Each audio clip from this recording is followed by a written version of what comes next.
कि मुझको मसलक नहीं रोक सकते, कि मैं तो मज़हब बचाने चला हूँ, कि मैं तो मज़हब बचाने चला हूँ। देवबंदी बरेली वहाबी कि सबको सब से मिलाने चला हूँ, कि देवबंदी वहाबी बरेली कि सबको सब। अब इसके बाद इंग्लिश में स्पीच के लिए दावत देती हूँ Saima Sabir. Dear audience, honorable principal, respected teachers and my dear school fellows, Assalamu alaikum.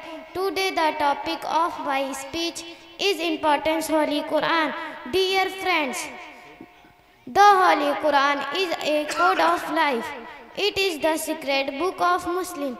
The Holy Quran was revealed to the Holy by the angel Jibreel.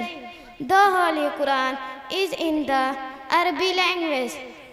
The Holy Quran, the Surah Baqarah, is the longest surah of the Holy Quran.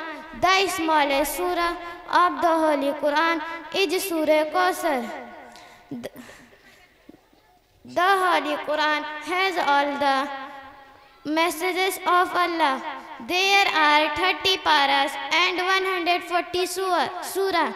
It revealed over 23 years, 13 years in Makkah and 10 years in Medina. Thank you.